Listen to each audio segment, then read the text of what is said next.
Hey everybody, it's Andy with My Side of the Fence podcast. I think it's episode 6. I am here with Lynn Forkell Greene, which probably most of you guys know.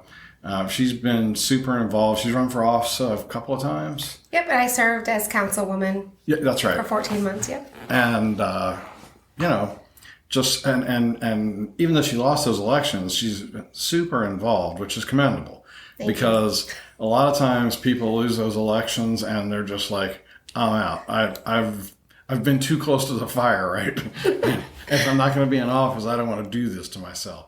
But I always like to start by getting a little bit, everyone knows that part, right? But I always like to start by talking a little bit about like your background, Sure. Like where you grew up and what that was like. And, just a couple of minutes tell me about where you're from. Sure, I'm from here. Okay. Manassas City is my hometown.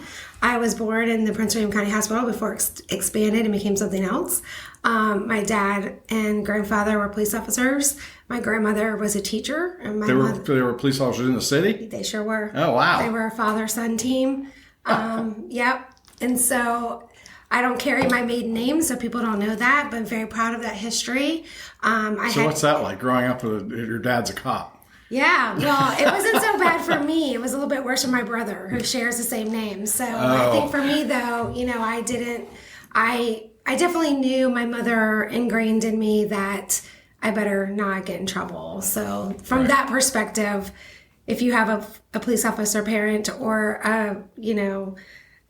a pastor parent, you kind of know like the rules are different for you. Like you have more of them. So, but no, we were pretty lucky. My mother also moved around a little bit. So, we weren't always just right here. Right. And that was good for me to see other places and do other things. And then my mother did a big move when I was a teenager and we went, to the middle of the United States. And then we ended up staying there in Kansas for a while, in Georgia.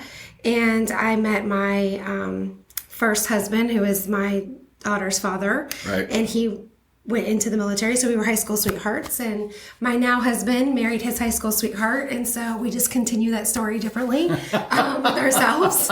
So, and he also served in the military, so I have that background. Your husband did? Yeah, both of my husbands have served in the military. Wow. Yep. And that's a really special thing, we understand that. We understand what that commitment and sacrifice is.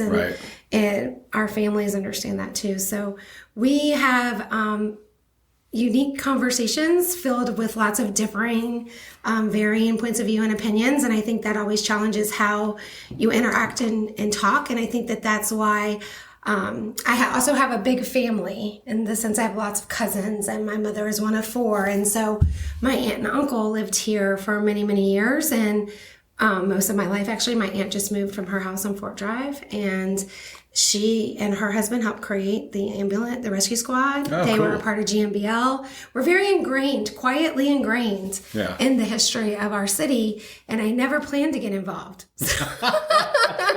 I was involved with my child and my family and my neighbors and my community in that sense, But I wasn't planning to be political ever, which is probably why I'm still not. How did that start for you? Through the schools? No, well, I guess PTA mom that does that and does the...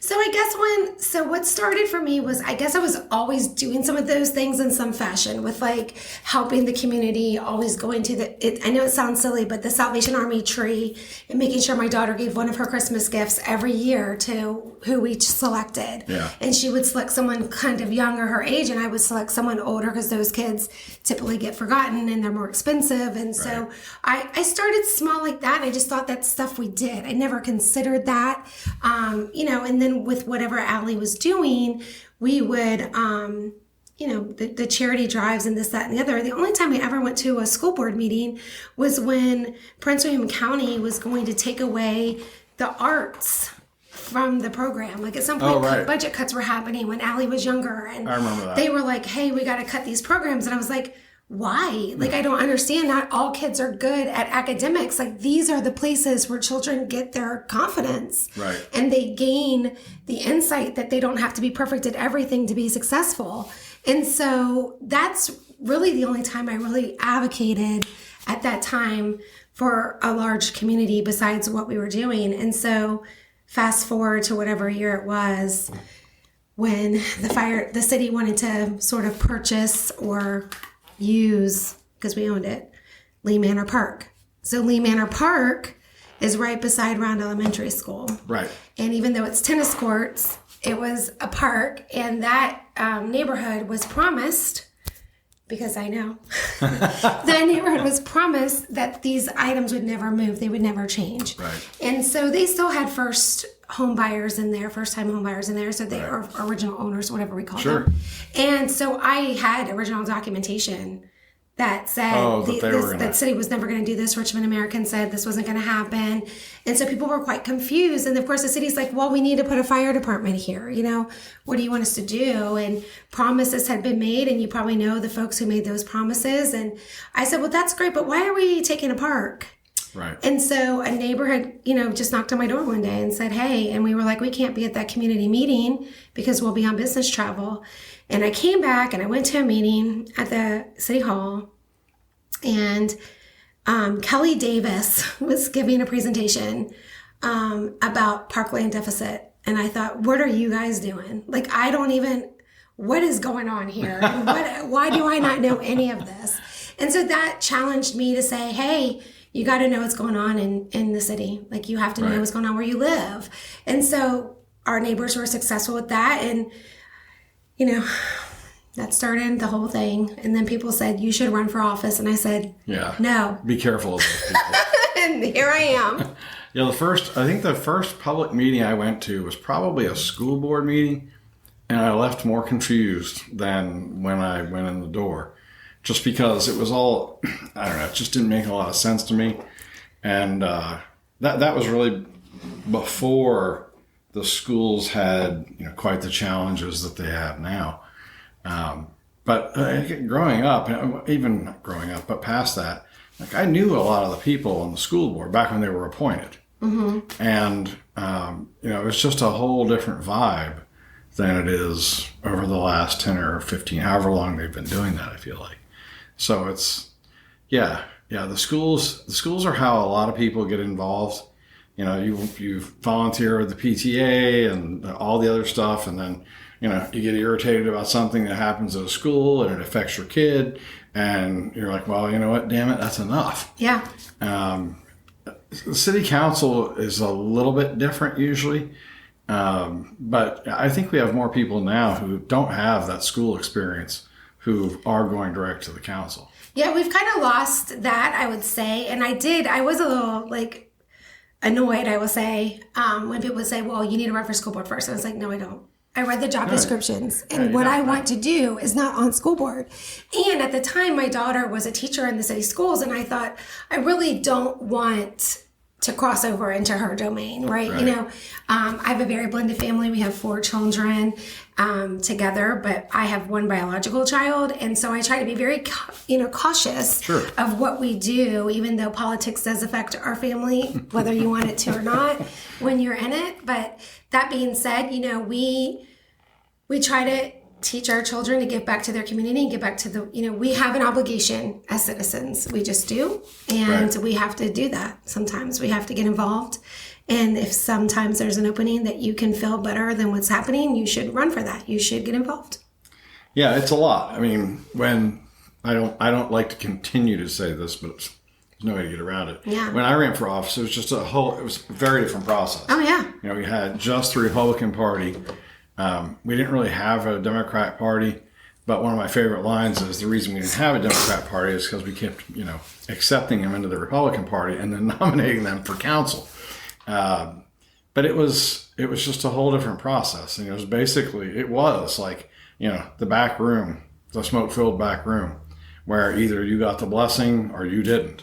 And I mean, by the time I decided to run for office, I grew up here. My dad grew up here. His dad grew up here. I mean, I've been here forever. I had run a business in the city for, I guess, 8 years by then. And, I'd been on any number of boards, community boards, commissions, all this stuff. And even after all of that, the guys who were making the decisions in the Republican Party, most of whom I knew well, were still kind of skeptical. you're kind of the new guy. We don't know. You got to be kidding me. Yeah. So it was a lot different. I mean, in some ways, the Republican Party in the city has tough sledding electorally, but they seem like they have a good, I haven't been to a meeting in a minute, but they seem like, they're active and they have nominees, I think, for all of the positions. They do now. This fall. Yeah. Yep. So I knew they had the two local guys. Who local guys, if you're listening, you need to come and sit down here. Yeah, it's Dion and Nate. But yeah, it was just a lot different. And now it's, the shoe's completely on the other foot with the Democrat Party in the city. And, their brand of governance, like it or hate it, is wildly different. Right. Than what we had even just probably 8 or 10 years ago. And I think that's what's confusing for a lot of people, because I know for myself, it's not that I was so unhappy with what was happening. It was, hey, this can't happen. We cannot be selling building on top of our parks and then saying we're at a parkland deficit. That doesn't work when you have a 10 square mile city and you have no other space to utilize. That's just, I don't understand the logic at all there, and I don't care what party you're on. It doesn't make any sense. Right. I also got a fair amount of pushback of like, oh, you're running as a Republican, so why do you care about green space? Well, I'd argue I probably care about green space more than any Democrat sitting on the current bench. And they can say whatever they want, but their actions and their votes say something completely different. And mine spoke differently. And so I think that you have to be very careful if you're bottling people into these boxes. These boxes. And so for me, that, that was always the fundamentally frustrating part from somebody who wasn't political. And I consider myself an independent Republican because I believe in limited government, but I also believe it's your life.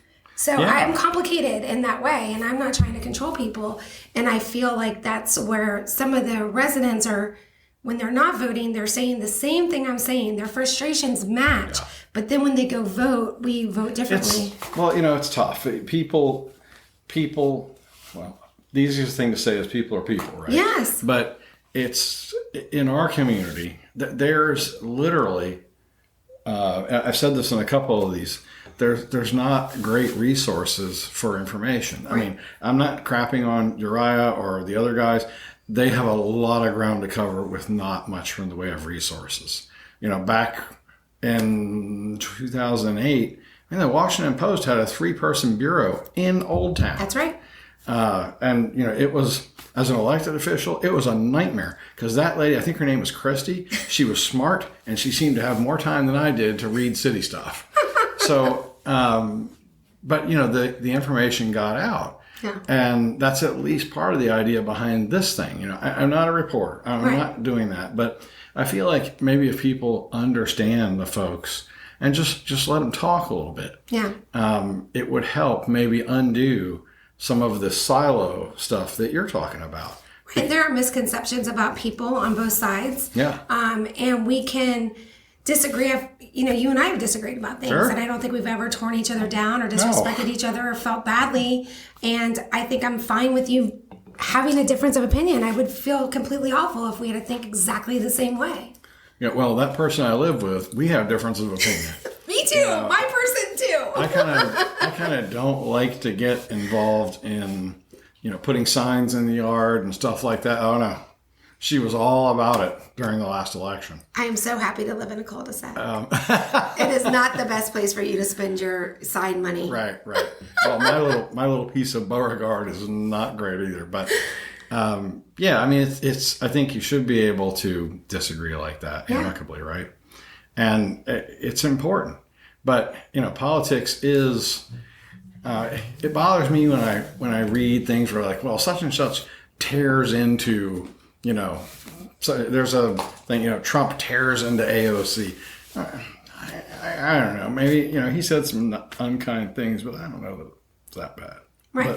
But, I think there is, I have now crossed the line into my grandma era, and which is true, we have 4 beautiful grandchildren and 3 beautiful, soon to be step-grandchildren, and we are a growing family, and we could not be more blessed. And that comes lots of varying opinions that are bigger than what used to be 2 or 3, 4 people, living together. And so having the ability to teach one another, to love each other and respect each other and allow each other to have the space to have difference of opinions is what a family unit is supposed to do. And I think when we sort of said, hey, don't talk about politics or money with your friends, that sounded great at the time. But now we've gotten to the place where, with the help of our phones and not having face-to-face communication or even phone calls, everything's in text, and how we read it and how we receive it is very different because we are missing how someone is saying something. Yeah. And that is changing everything. And I'm sure as an employer, that changes things for you too. And how we deal with our workforce has become different. Because if you raise your voice in any fashion, not yelling, but if your octave changes, sometimes folks react differently to that. It's very different than when you and I were coming up the ranks. Oh, yeah. And, somebody might share their bad day with us and their tone, and we just went about our day, and it was, don't go in there today, boss is having a bad day. You can't really do that much now. Well, and managing people, millennials or any of these later generations, is a challenge. It's a lot different than people, closer to our age. It's hard. I had to do some fair amount of self-study to be able to manage younger folks because it's just, they don't respond to like how you and I might work together. That's right. That's just not a thing. What we consider work ethic, they think is ridiculous. Yeah. They're like, what are you talking about? I'm not doing that. Yeah, sorry. No, it's... I'm not sorry. It's a lot different. It's a lot different. And so I think that those are the challenges that we have in the community right now when it comes to like the politics side is either you have the folks who don't want to talk about it at all, or you have the folks that only want to talk about it. And I'm friends with both sides of those people. Yeah. And then you have the folks who want to do something about it, but never go to a meeting. And you have the folks that go to the meeting and then they feel like they don't get heard, so then they stop going to the meetings. That's been a problem. And that is really hurts me to my core, that I have seen people come and take a chance on the process and then just be shut down, and they will never come back. No. And in some, I feel like the politicians are fine with that. But that's not what's best for our community. And we can't say that we care about people's voices and constantly say, this is the plan, this is the plan, this is the plan. It's two different messages. It's, it's a tough line to walk. I generally agree with what you're saying, but it's also, sometimes it's when people are people. If it doesn't go their way, they're like, well, they just didn't listen to us. And, sometimes, that does happen, right? But I do think that as we get farther along, that differing political viewpoints, like during Citizens Time or something, maybe don't get received as well as they could. It's hard to be criticized. It is. Sure. It is hard to take criticism.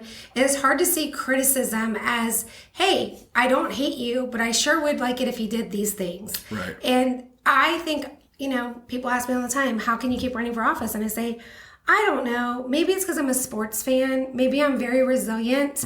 If I get to the Super Bowl as my sports team, I'm not like, and they lose, I'm not like, you suck. Don't ever go to the Super Bowl again. Right. And so for me, it's like, hey, I am also feeling like I make a difference. Even if I don't win, I feel like issues are discussed more broadly. I feel like folks are working harder to win. It does make a difference. It makes a difference. And I'm happy to help make that difference. If that's the difference I'm making, I still see it as making a difference. Yeah, when I was on the council, I got frustrated at the pace of things, and so I ran for mayor against Hal. Now, a dumber political decision I probably could not have made, but it did. I did feel I got crushed. Right? Wow. I tried to call around for support, and people were like, "It's not your turn, man." I know, right? Didn't you love that? It's not your turn.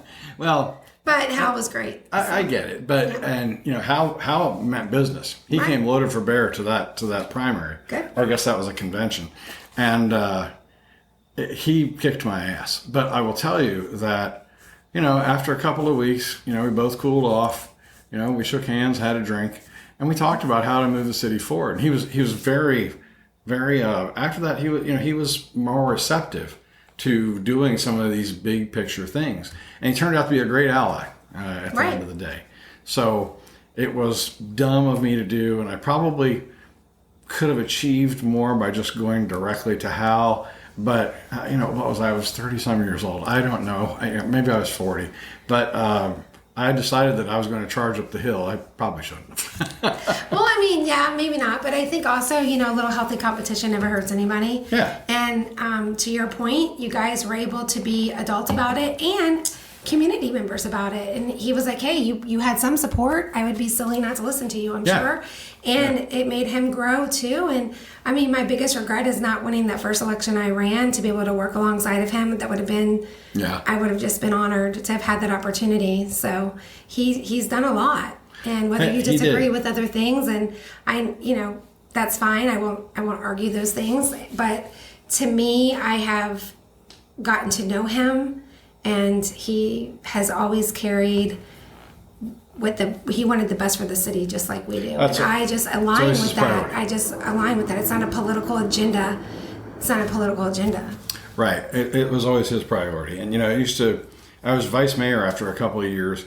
I mean, I don't think the only meeting that he even came close to missing was he flew back to the States from Europe the day of a council meeting. And I guess his wife or whoever went out to Dulles to pick him up, and he changed in the car on the way back to the meeting and wasn't even late. And I thought, maybe I'll get to run a meeting. No. He's like, you're never running running a meeting. I mean, attendance is important, but I even missed the meeting, so. Yeah, it was tough. Like late into my second term, it got to be tough. It was so frustrating. Especially during that and the Great Recession. Yeah. I mean, it was drudgery. It was horrible. I mean, you had it rough, that's for sure. I think that people don't take, enough notice of the hard decisions that had to be made during that time. And I think when I came in, things were starting to be better, and we reinstated the Parks and Rec committee that you guys had to dismantle. Yeah, we mothballed it. Yeah, and so, and I was just honored to be on that committee again, and the people around the table, the community members that I got to serve with, and each of them had a different level of advocacy for something different. I mean, from it wasn't just about the land, it could be about the butterflies or, whichever. And so I think I really enjoyed meeting those folks and understanding. Some of them lived on different sides of the city than I did. Sure. And so they were very protective of different parks and what those ecosystems look like. Right. And I think that was fantastic. And, the city staff does a lot with regards to the committees and boards. Mm-hmm. And people don't realize the extra time that they give to those things. It is a big lift at the end of the day when you have so many. But it is so important. And I just hope that the committees stay, and that the partnership that it's meant to be, that integrity holds. Oh, that's good. Did they wipe out those committees? No, they haven't wiped out those committees, but some committee members will say, it just seems like we're going through the motion and the staff is going to do this or the staff is going to do that. And I always remind them, well, the staff is working on behalf of the council. Right. And so if you guys as a committee want to do something, you have to go through the process.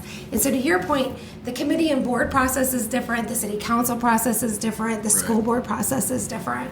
And so learning all those processes for someone who just wants something to be done in their city is a lot. And especially when you're at different stages in your life, when you're, I was a single mom for a long, long time, and there's no way I had time to go to a ton of meetings. I mean, the only way I did is because, Sarah basically took the load. Right. And dealt with all of the stuff on the home front. But, she believed in what we were doing, and she was willing to do it. Now, not so much. Right, yeah, she's like, we're done. Yeah, after that last one, we were done. But, we just decided not to run at the end of the day. But, it's funny, we bought a place down on the Northern Neck in Colonial Beach. And within a month of, we spend some weekends there and stuff like that. Within a month of buying that place, I was sitting at a little, Colonial Beach has 3 Mexican restaurants. It has, I don't know, a couple thousand people, 3 Mexican restaurants. I was sitting in one at a marina and, just having a cold beer And I've started chatting with this guy next to me, and he seemed like a decent Joe, and we're talking, and he said, yeah, I used to be the mayor of Colonial Beach. And I said, oh, wow. I said, yeah, I used to be the vice mayor of Manassas. And so we started talking. He goes, Colonial Beach needs you. And I said, no, Colonial Beach does not need me. Well, I mean, they might need you. You might not want to do that, but maybe they do need you. Yeah, I thought for sure when you were telling me that you guys were spending more time down there, I was like, oh, wonder if Colonial Beach is getting handy. Let's go. No. It's like, I don't want to lose them yet. No, they have Colonial Beach, politics in Colonial Beach is like it was in Manassas in about the year 2000. Okay. They don't really have, it's not partisan really. People clearly have their own leanings, but it's not like R&D, I don't think. But I hope they can hold on to that as long as possible. Well, that was my advice to them. But it's, you do look at some of the stuff that people are raising a fuss about down there, and you're just like, you guys, you don't know half of it. And I think their school budget is like $10 million a year or something. It's nothing. And I mean, it's important to them. I don't want to. Well, of course, but you were on this scale, and you you're on can that look scale. through it, and you're like, all right, well, this makes sense. This doesn't make. Why do they have this? Like they have at one point, I don't know if they still do or not, had a full-time staff attorney. Oh. And a paralegal, and I thought, why? We should not be spending that kind of money on that. But they have a very progressive, and I don't mean that as a. Like they're not like mini AOCs running around down there. Right. But, they want to get the town moving again. They want more businesses. They're open to other things. They're open to doing partnerships and stuff like that. And they need to. So they understand that they have a tourism arm that needs attention. They do. Yeah. They do. The organization of all what they do is a little weird. Mm-hmm. The Chamber of Commerce organizes like their two biggest events, not their Main Street organization. So, I met with their Main Street organization people, and I felt like they were just sort of like, this is ours. You're an outsider. Yeah. We're not welcoming you. And I'm sensitive to that. Yeah. You're the new guy. Well, I'm the new guy, but I have a lot of experience, and I could help you. And I know how it works. I don't want to take over. That's the last thing I want to do. You can have all the glory. Let me just give you some options over here. I want no more glory. So what do you think right now about the potential of losing GMBL and the ball fields there? I mean, I admit to not having followed it all that closely. Mm-hmm. You and I have chatted about it before. Mm-hmm. I think it probably happens. There's just too much money. Yeah, I hope that does not happen. And I would say with all the data centers and all the things that are happening, and when we talk about like our resources, I understand the money, but that money is once, and this was land given and donated. We didn't pay for this land. Oh, I know. And you know that. And well, so better than most. I think that the covenant, though, isn't the covenant that if we do sell it, that money has to go to Parks and Rec? Yes. So the covenant is it has to all go to Parks and Rec. Because I voted on that. Yes, thank you. I saw your name on it when I found the documents on Google. Well, whatever they do with their, documents now in the archives, but I think it was Google. So, yeah, I mean, I was thrilled when Mike Run didn't proceed with the plans, and I thought, oh, this is good. Naively, I thought, oh, we're out of the woods. And then I saw a closed door meeting notice, and actually somebody sent it to me, and I was at work, and I was like, well, I didn't know that was happening. Sorry. Right. I've been slacking. Are they close to taking the fields? I have no idea, but they did not get to have their agreement renewed past November, what I saw last. So I'm not sure where it stands right now. I've advocated and I push, and I think that long term you need places for your children and families, as well as money for your city, and the city's doing well in that area. And what we're not doing well is, green space. And so I hate to say, that is also a very valuable resource that you cannot put a dollar amount on. It is. I mean, I don't know what it takes to build that number of ball fields, but I think it's to be a stretch to try and fit it anywhere else in the city. Well, the Dean Park plan, that's already been deviated from. So what I learned originally, maybe you remember, was that the purchasing of the land that is now Dean Park, that was sort of sold to the citizens, if you will, the residents, as the next phase for GMBL. Yeah. But that has far surpassed, moved on. Like, there's no way that those fields fit there. Even if and here's what I argue, it's not just about numbers in sense of 4 fields, 6 fields, 8 fields. It's not just about that. The experience that GMBL offers is all your children are in the same place, even if they're playing on a different field. It is a family-safe, family-friendly environment, and you can't really recreate that in the city limits. And it would take a lot of money to recreate that anywhere else. And you talk about partnerships, it might be there, but the county had a chance to do that, and that fell through. Well, I know that when I was on council, they talked about, we bought this, and I don't know when they bought that Dean land, but they had the Dean land, and they were like, city manager told us, like, look, we can fit the GMBL fields here. It'll be tight, but we can make it work. But it didn't. Now this was 10 years ago at least, so it didn't. More now. It didn't. Yeah. Well, it didn't seem imminent, right? It didn't seem like I don't know. They hadn't done that.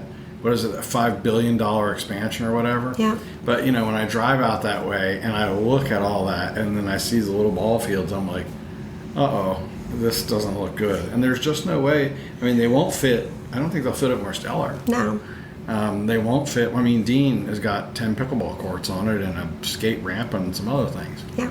So, no, I'd be surprised if they survive. Right. I'm pushing for them to survive. Anybody listening to this, I hope you help me push for them to survive. I have been appreciative of Mike Ron, helping to sort of let the city work that out, maybe to their own detriment. I don't know how that deal changed, or if they just changed their broader plans for whatever that was going to be. But there's a lot of tourism potential in that land also. If we could be one of 5 or 6 tournament locations. Right. This could be a big thing. Because they do and it have could those. Be a draw. And they have the right people to do it. And the city could be a partnership to GMBL, and they could make this happen. It could be amazing. And I hope they look at that direction too. Did the county have any ideas about where could you put it there?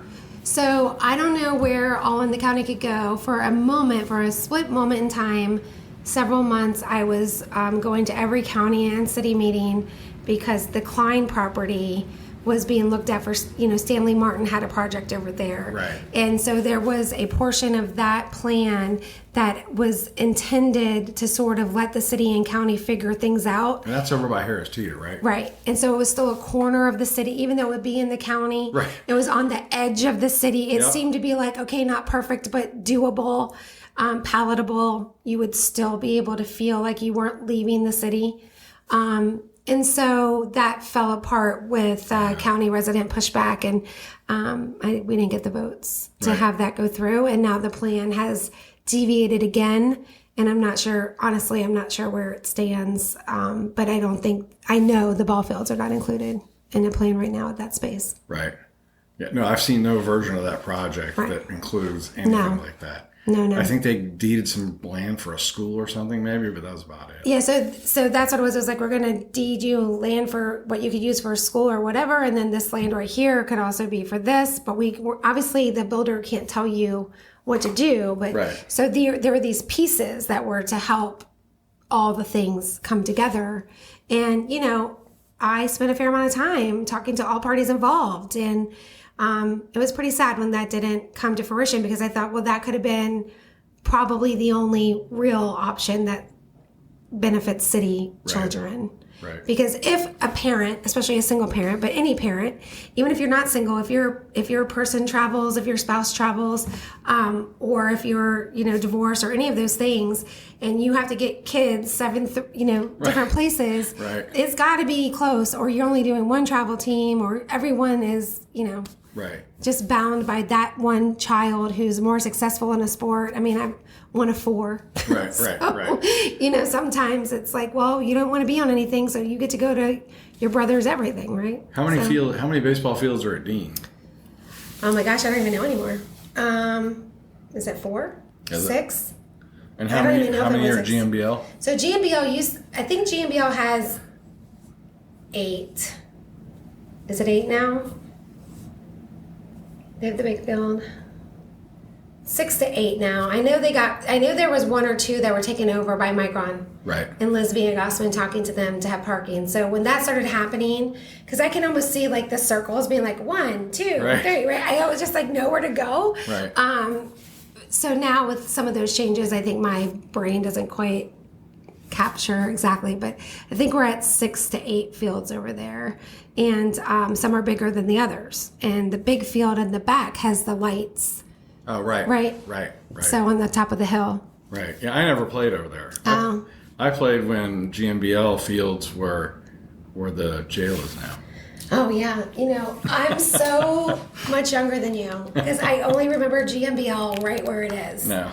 But I did learn all that history about GMBL, and I think that that's a pretty amazing story, too, that we knew we needed the jail, and we worked together to move it, and IBM partnered and donated the land. Yeah. And how amazing all that was. And maybe it was just as contentious then, but all the folks who have contacted me or I've reached out to, it just seemed like this is what we need to do. How are we going to do it? And it got done. And so I wish I had been a part of that time. Well, I mean, that was done when I was a kid. So yeah, of course. I don't really know, but I know that when I played baseball, it was always over there. Well, my 5th grade school is currently part of the jail building. Oh, the white cinder block part. And then further down from that, where the new jail is, that's where the ball fields were. And I think there were 3 or 4 of them, maybe. Yeah. And, I lived right around the corner. So I just rode my bike to baseball practice basically every day. Oh, here comes the train. Guess we'll wait 2 seconds to let it pass so we don't have to scream over it. I love the train, though. Yeah. But you are right here. Yeah. The train is literally right there. You can throw a rock and hit it. And you don't have to throw it hard. Right. Yeah, so, I mean, listen, I understand the money part. Yeah. I just think that when you talk about investing in our children, the money is a different value. Yeah. And, you can't be mad when kids are hanging out at a parking garage and doing all the things there and not doing other things if you don't give them spaces to do other things. Yeah. And that is the age-old equation of you have to keep your kids involved so that they don't find other ways to spend their time. Right. Bad ways. Bad ways, exactly. And I'm not saying it's all bad, but there are some things that are bad, right? Yeah, I mean, I feel like I wish I was talking to somebody about the Mathis Avenue purchase, and that was basically just a target of opportunity. I guess I was talking to Wolf about it, and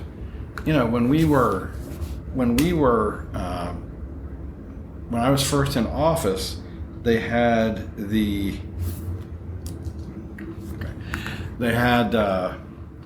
Mathis Avenue sector plan. Yeah. Which called for like 2 10-story buildings. And is that what they're going to do now? I have no idea, but I just don't see it working. That's in the plan.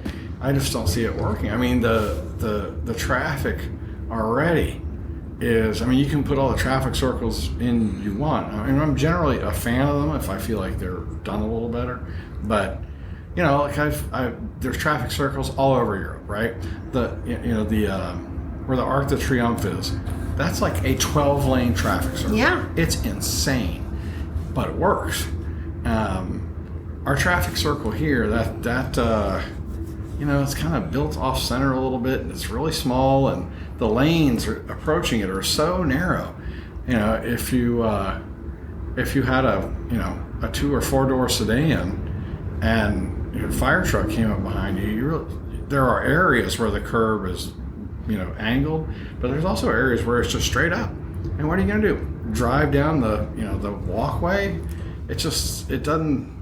It never fit. It was never going to work. And this is the difference between our city and other cities that have been able to come after us. Is a lot of planning was done differently, even like in Ashburn, Leesburg, whatever we get compared to. Manassas City was built in a community blocks, really.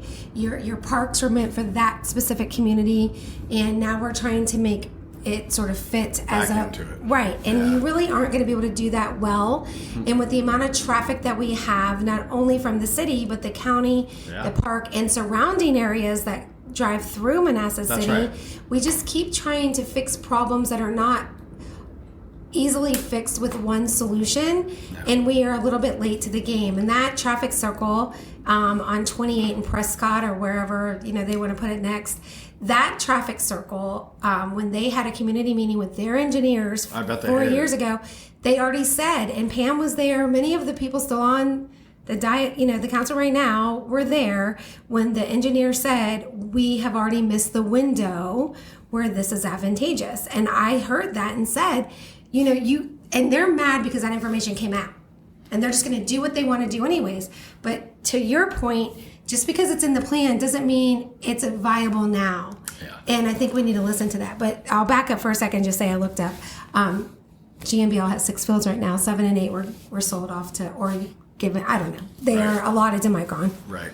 Yeah, I don't know if they really had money change hands, but I won't misquote anything. But we did something with that, so to help them out, probably with the parking and stuff that's over there. And I think they allow us, GMBL, to park there. I think whether people do or not, I don't know. But so I mean, listen, I love our city. You love our city, but are we going to get to 75,000 people here and be happy? Because we cannot solve the housing crisis in Manassas City. No. The Manassas City doesn't have a housing crisis on its own. People want to move here. And I've always said, there's something to be said to have a waiting line to get into our city. That's okay. It's true. But, the thing that I think is the most troublesome dialogue for me is the idea of affordable housing. I mean, you can't have affordable housing when like this year, I think the average tax increase is $500. I mean, that's whatever. I'm fortunate, right? I can pay it. But, for the people that are renting properties, stuff like that, I mean, those tax numbers go right into the rent. And you can't talk about, well, we want affordable housing while you're raising taxes like this almost every year. It seems exactly. That is the problem. That's tough. And then we move the word. The word's no longer affordable. It's attainable. Okay. That's the new flavor. It's attainable because it's available, right? Okay, whatever. It's cheaper than somewhere else, whatever. It really isn't cheaper when every year, when my daughter worked as a teacher, if she got a raise, her raise was eaten by the tax increase. Yeah, oh yeah. So they're never getting ahead. So all the things that you think you're doing, you're really putting people at a disadvantage. And then when they talk to you, you're like, but you get all these things. And people are basically saying, slow down, take a pause. Yeah. But not for, Teresa Coates Ellis up there. I don't even think they would even care. Well, I understand, we, for instance, the Old Town Inn, we have been talking about that since before I got on council, about we need to do something about this. It's a train wreck.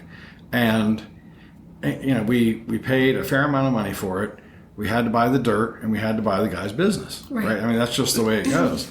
And so I think, there was pretty widespread support for that. A lot of people had misgivings about the amount of money. And I get that, but you had to buy his business or we were not getting the dirt. The confounding thing is that they spent a bunch of money to pave it, and now it's a parking lot. And what do you think is going to happen when they're like, oh, well, by the way, we're going to get rid of all the parking lot, and now we're going to build this hotel. And I mean, people are passionate about parking. They're going to lose their minds, even if there's a parking garage across the street. Well, I mean, the parking garage that we have right now over there, there's so many things that are happening, and the city shirks its responsibility. It says, oh, we're not responsible for that. Most of the cameras don't work. Crime is happening in there all the time. You can have your car vandalized and you have no recourse. You'll file a police report and you'll just have to eat it with your insurance. Right. And so, you're not offering really a safer option. If it's across the street during the day, Monday through Friday, you're going to have your city employees have the priority, as they should. And then whenever there's any kind of event, you're going to shut it down and let your city employees have first priority or whoever needs it for the vendors. And maybe that has to happen. I'm not criticizing. I'm just saying this is a fact. This has a history of happening. But yet you keep putting more and more housing options in this space with no parking options. In the Messenger building, those folks have to play Frogger to get across to their cars. And I mean, really, what are we doing? I mean, there should be more thought given to this and not just such a stance of we know better and this isn't the plan and blah, blah, blah, blah, blah. And so I think that there's room for improvement on some of these discussions. Yeah. Well, I mean, the buying the various properties, to me, it seems like it's gone a little far. Yeah. But I also see the point of like, we need to control this land. The Marsteller thing, I don't know if that was zoned, but if a developer had bought it, you best believe you're getting either more houses or, more offices or whatever it is. It's developing. That school's going away and that green space is gone. Yeah, but they're not using the school for a school. I mean, they're not really putting that back into our portfolio for the schools. And if you're putting more and more people here, I mean, listen, I've got 28 3-level townhomes right next to Round Elementary in the corner of single family at Godwin and Hastings that the city Vanderpool swore I would never see these things. Then they come and do stormwater restoration. They tear down every tree. I see everything. My neighbor right beside me has the construction basically in his backyard. Right. It's also in my backyard because Godwin Drive is my backyard. Oh, right. And these folks are starting 7 a.m. cursing, screaming, all the things. 7 a.m. This has been approved to 7 p.m. Monday through Friday. 7 days a week. The Saturday, Sunday hours are different. And no one thought about how close it is to our homes. Marsteller is a school. Now, maybe it's a school that needs to be rebuilt. Maybe all those things. I know somebody wanted a community center, fine. But, where are the students going to go? And I mean, that's a whole nother conversation about our schools. So I'll just dip and then dip out. But, you can't say that there are going to be no more students coming in here at this point. Well, every time someone says, I mean, even when I was a kid in the 80s, when they built Clover Hill and Waterford, they said, well, the city's built out. That's it. And, no one was ever thinking at that point about like infill development, Messenger Place, all those other places. And those are not the Stanley Martin one, but the other townhouse development in Old Town. Van Meter? Yeah, the Van Meter project, which looks great. It's nice. But no one was thinking about that in 1990. They were said, well, we just need this and that's it because we're not going to be able to have any more kids. And in the schools, to me, that is the schools are one of the biggest challenges the city's had. If the schools performed at a higher level, we wouldn't be able to afford to live here. Because this place would be that popular. And I'm not crapping on the schools. I mean, the situation they're in is very nearly impossible, with the demographics, income, all that kind of stuff. It's complicated. But I do think that if it should be, I don't see those two bodies doing a whole lot together. Now, again, there's no local paper, so I don't know. But I don't see anybody sort of like picking that flag and running off with it.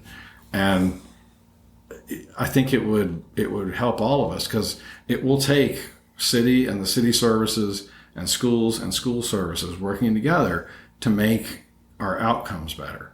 And that is hard. Right. And I get why politicians don't immediately, and they're not dumb like me, right? Because I tried that. But I get why they don't immediately pick up that piece of dynamite and say, this is a good thing, right? Yeah, but I mean, I think when I started going to all of the meetings and the work sessions and fought to have, advocated for them to be televised and recorded, the council finally did that. And the school board hasn't come up to that. They only audio record their meetings, and then you have to FOIA them, and then you might not know who's speaking unless you know their voices. I mean, I go to enough meetings, I know. Don't they meet in the council chambers? So their meetings, their actual meetings, are that way, but their work sessions are not that way. And so their work sessions are audio. And so when they're having these work sessions, most people don't know what the school board is really saying unless they go or they're really dialed in. Right. Or someone like Uriah or someone else, Prince William Times, Inside Nova, FOIAs that tape and listens to it and then reports on it. Right. So you're not really getting anything quickly in that way.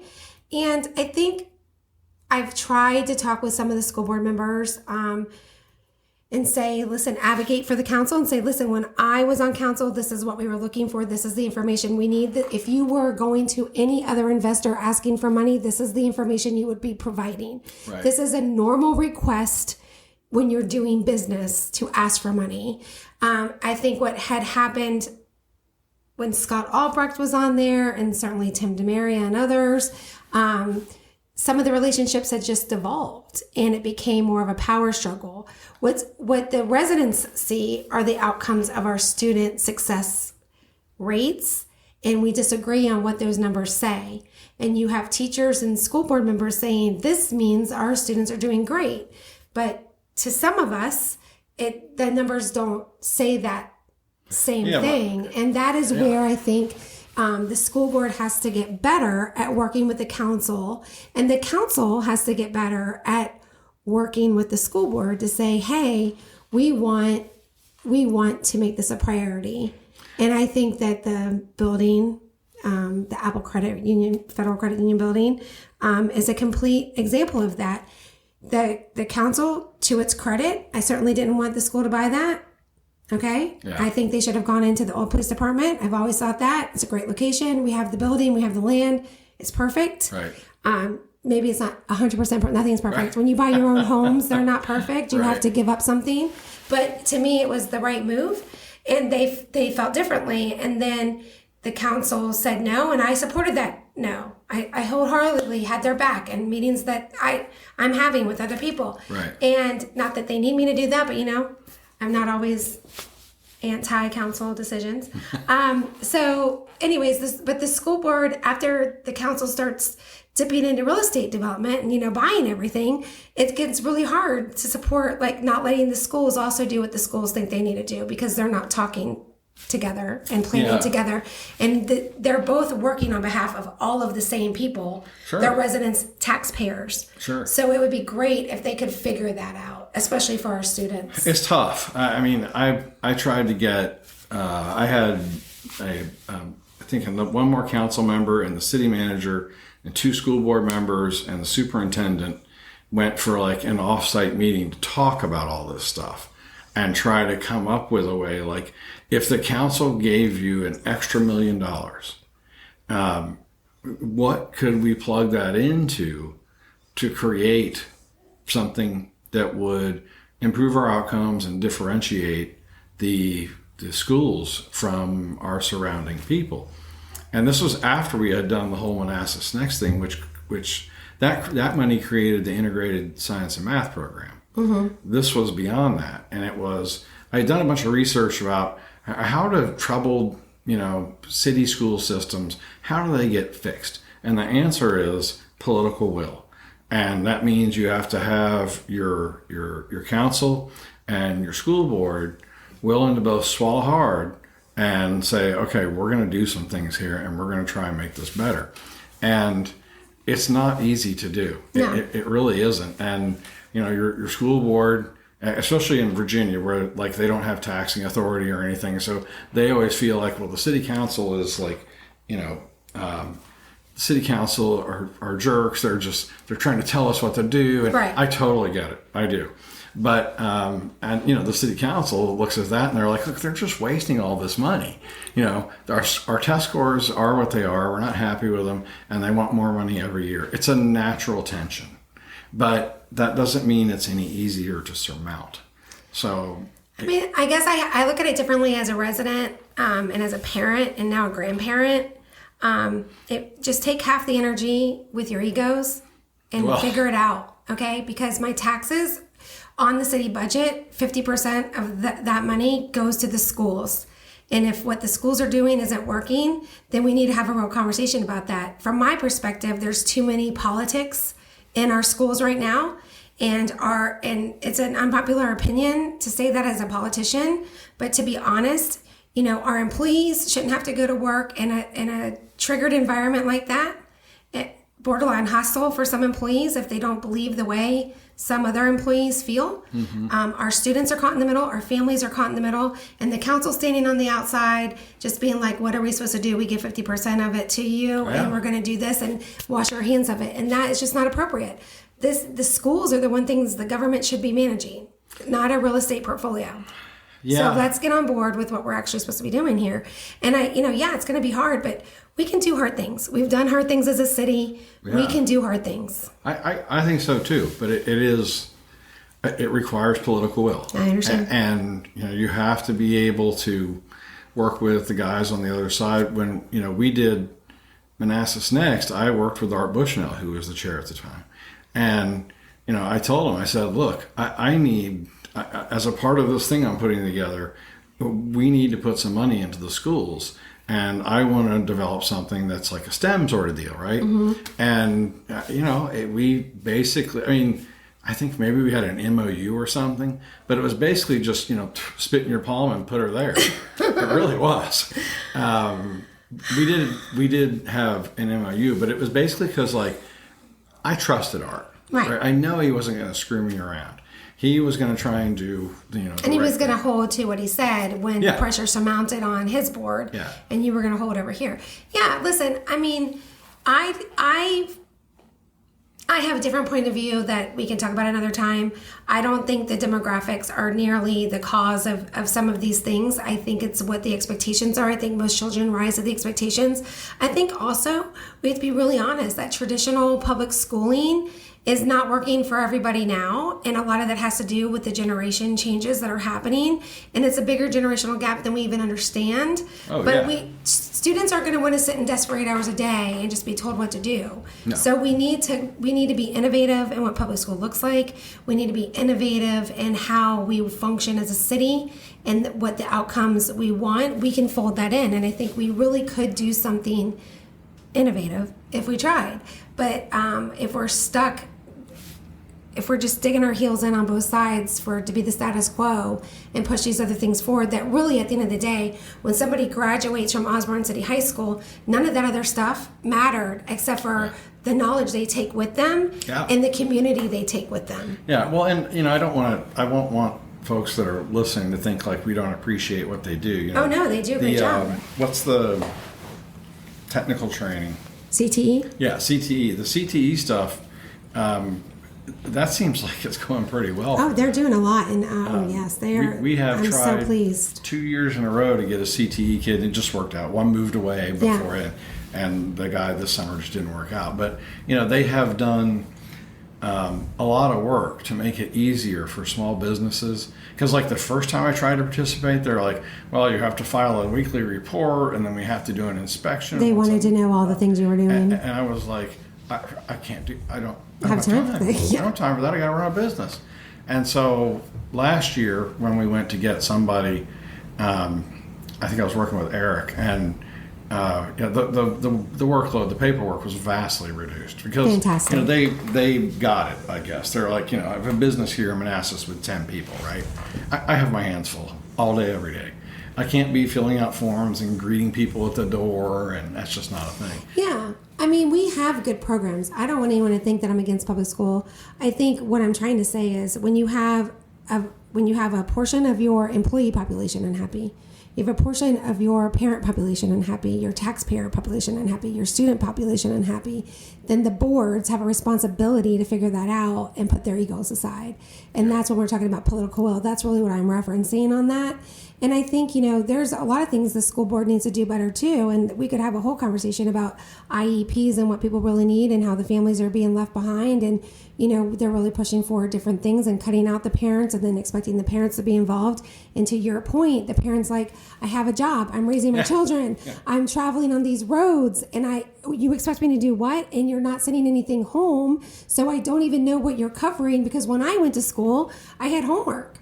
And so my parents knew what we were doing. So to your point, some of the changes are just making it difficult for all parties to work together to drive things forward. And I think at the end of the day, most of us are on the same page of we want it to be successful. We want it to be good.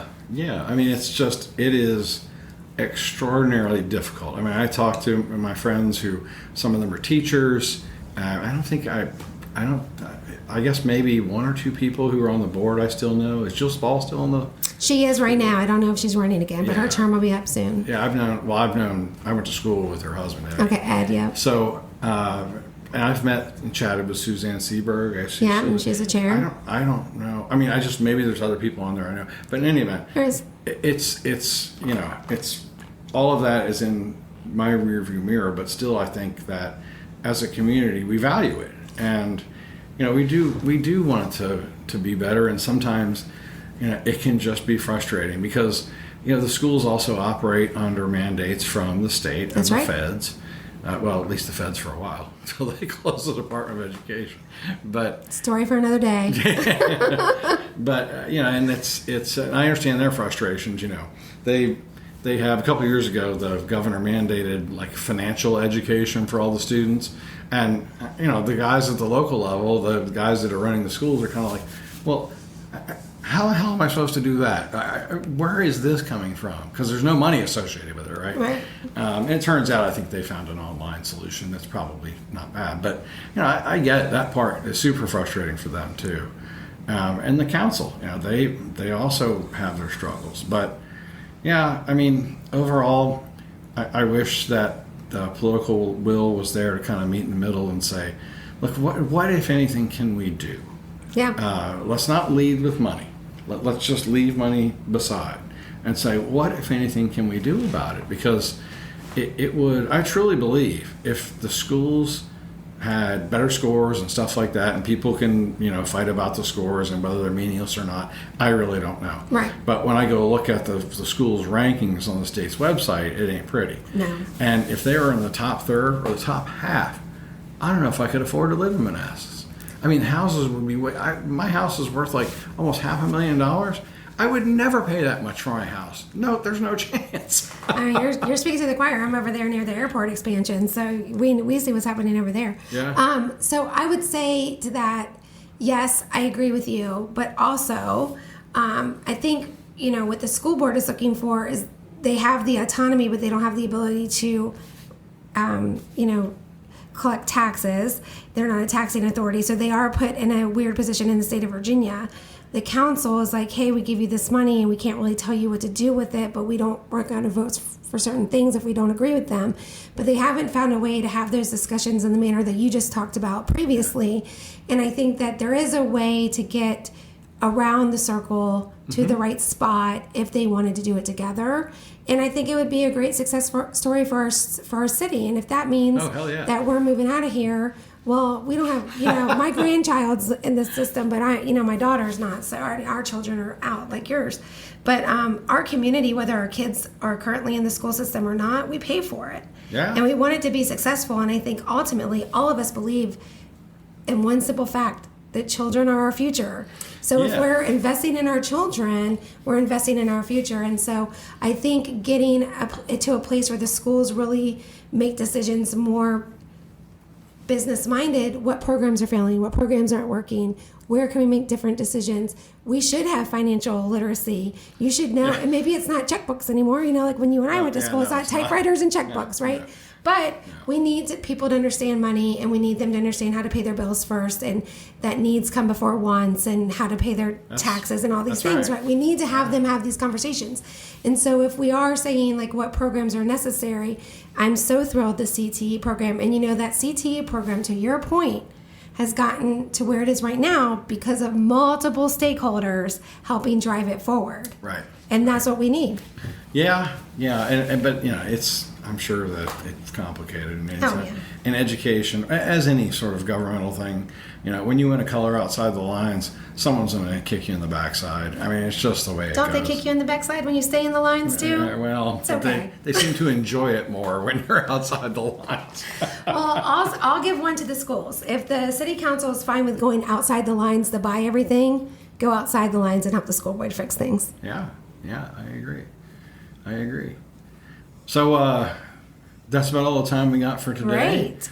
But I do appreciate you coming on, and yeah, I mean, come back whenever you want to talk about stuff, kick it around. Great, I will. I think I've got Ian coming in tomorrow, and then a couple other people that I've like tried to invite, and I'm new to it. Like I'm a nerd, right? And I have this older MacBook, and I have 2 microphones. There's no studio. This is my office. So you're doing a great job. I was like, do I need to make sure I have like makeup on for this thing? But so it's like, you're going to just see me how I am. Well, I looked at doing video, and that would add about $2,000. Wow. So I thought, we'll start this way. Yeah, let's start this way, because I've had this Mac for 4 or 5 years. I don't use it for much. Yeah. And I've had these because we do webcasts occasionally.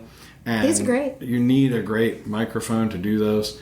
And I have a face made for radio, so it works well. But to get like the auto switching cameras and stuff, it's a couple $1,000s. And I have a sneaking suspicion I'm not going to retire making enough money to podcast. Well, I think you're doing a great job, and I know the community will love these conversations. So keep it up, and let me know what else I can do for you, and I'll tell Dion and Nate to head your way and see when you can get them scheduled. All right. Thank you, Lynn. Thank you. Have a great one.